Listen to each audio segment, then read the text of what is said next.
Joining us now are Ashley Connan. She is the director at the Eagleton Center for Public Interest at Rutgers. And on set on The Intrepid, we have our favoritist, Abby Livingston. She, of course, is with Puck News. And even though you are here with us, since Ashley did the polling, I think we're going to start off with her. Because, Ashley, looking at these different polls, we want to start with this recent NPR PBS Marist poll, which asked what we were just talking about, what Lisa was just talking to Tim about, which is how proud are you to be an American today? And it looks like the majority, 37%, say they are very proud. So what do you think is driving that, and what is shaping Americans' opinions of their country? Yeah, we've seen a lot of headlines in the news right now about saying that patriotism has dropped and people aren't proud to be an American anymore. But really, the story here is in how the question is being asked by a variety of pollsters in this poll and in other ones. And so we really see that proud to be American number range anywhere from 33% in some polls to 70%. What's interesting is, it depends on if you're asking about intensity. Intensity might be a little down, but we do in general see about half are supportive or proud to be an American. And in fact, this is a number that really hasn't changed since the bicentennial. The thing when we look under the hood, however, is that Republicans are much more positive, and we see that Democrats are much more negative within the past decade or so when it comes to the meaning of pride in America. Abby, picking up on that, let's put this into a political context. So there is a kind of contested nature to pride in America at this moment, a political nature to it. I'd say, unfortunately here, but we're on the cusp of a speech that the governor of Maryland is going to deliver a little later this morning. We're going to speak with him before that speech. It's going to focus on the notion of patriotism being a universally held thing. As you look ahead to the midterms and the general election after that, how are politicians processing, yes, this moment, this anniversary, but this notion of Americanism? I even think back on what the president said last night in that speech that was delayed because of weather, talking about communism and the specter of communism looming large here. It is a moment when Americanism is kind of being scrutinized and talked about by both parties here. What I find so fascinating about this, and I've read a lot about the bicentennial, I wasn't here for that one, and the Hudson behind us was filled with ships, and this was a highly coordinated multi-city thing coming from the White House, and this is much more bottom up. Mm-hmm. And the thing that I am most interested in this summer, first of all, I just flew in from Texas, and it's the same vibe in Texas that it is in New York City, where it's kind of like Christmas. Like, you think, I'm not going to get into it this year, and the bunting is out, the patriotism's coming out. I think everyone knows this is special. Flags are flying, yes. But I also just wonder, what impact did the World Cup have on this? And it has been just such a moment where we've had outsiders reflect back to us what a great country this is and how many resources we have and how kind individual people are despite our national political turmoil. And so I just think it's an interesting moment in time. We see the Robert McAllister passing by here. I just want to point out, I think we have a shot of that ship coming into a port here right next to us. They're starting to move, I think Christina. Your vision is much better than mine. I'm seizing on these names as I can, knowing that when they really start coming by, I'm going to have no ability to identify any of these David's ships. going to absolutely beat me in this ship knowledge today. But actually, I do have some more polling knowledge that I can lay on you. We heard very optimistic messages from Abby there, and I do think there's something to that. It has been lovely to watch the World Cup tourists come in and, as you said, reflect a kind and generous and kind of zany image of America with our giant sodas back to us.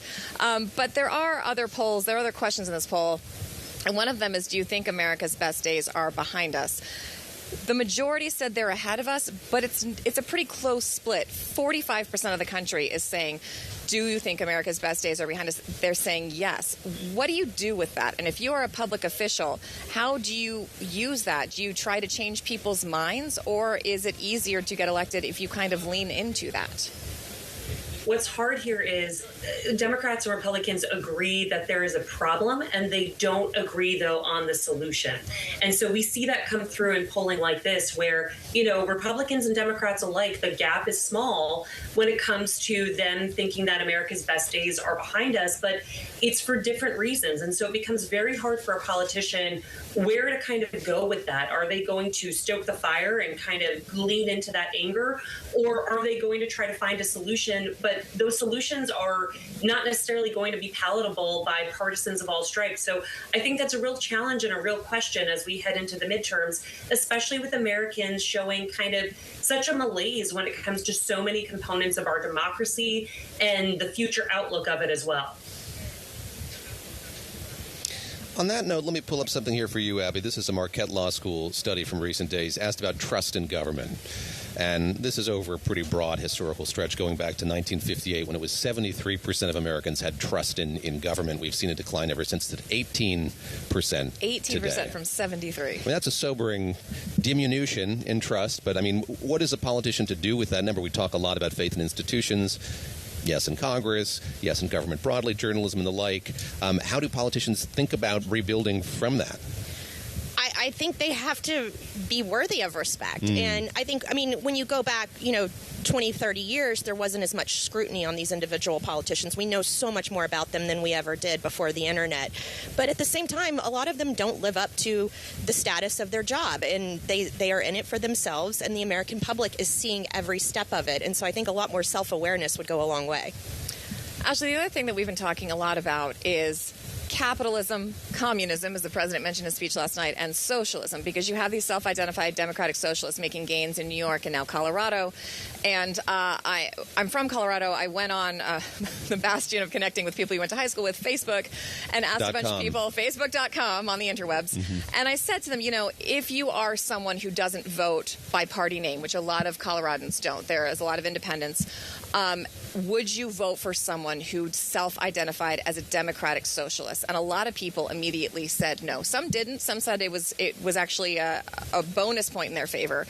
But we have this question, how do you feel about capitalism? 44% positive from this NBC News poll, 28% negative. In one of the most capitalist countries in the world, that seems significant to me. And I'm wondering what your take is on that, especially given these gains of some of these more far-left candidates in the recent midterms.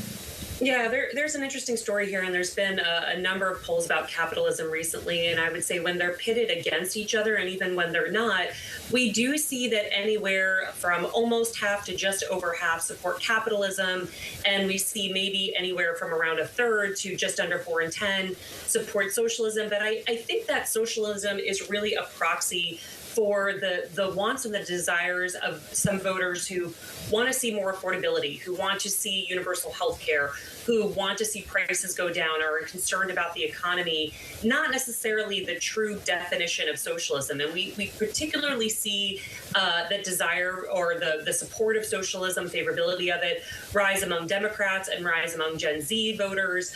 What we need to be, or what the Democratic Party, frankly, needs to be aware of going into the midterms is there is going to be that challenge. And where will a lot of these progressive or Democratic socialist candidates that are winning in primaries or special elections, will they also make it through the general in November? And I think that's the big question here. And kind of what does socialism mean to Americans when they're saying they're in support of it? Is it more in support of just simply affordability, or is it more in sort of the actual political movement?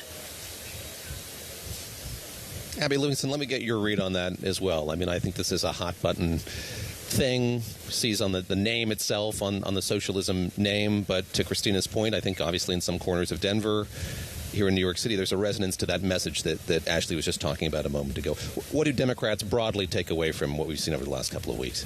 Well, I think with the socialism label, the DSA candidates are the ones who are more inclined to challenge the status quo. I think in the next... Unabashedly. I think next term we're going to start seeing the politicians who've been waiting in line to run for Congress or the Senate, who have been waiting for the incumbent to retire like good little politicians do, are going to look around and say, if I don't run now, I'm going to miss my chance. And so the big question of the DSA socialist argument is this just a really blue district thing? And do they go to Congress and advocate, or does this spill over and affect other Democrats in safer districts? And we just don't know the answer to that. It's going to be really interesting to see, and you can see Republicans who seem to be on the back foot, at least with messaging going into the fall, now have something that they're seizing on quite quickly. Can I ask you just very quickly to come full circle? You talked about sort of what happened here in the bicentennial, and we haven't talked about how there are kind of two organizations under which all of these celebrations are happening. America 250, this kind of bipartisan effort, and then there's Freedom 250, which is President Trump's. As you watch what unfolds here today, how are you thinking about the way that split has happened in light of what you mentioned? We have about 30 seconds, I'm sorry to say. I just think it is, I think Donald Trump tried to co-opt this, starting with his birthday and the UFC fight, and I think between the World Cup and everything else, he hasn't. And so this is, I just am fascinated with how this is becoming a bottom-up celebration, not from the top down.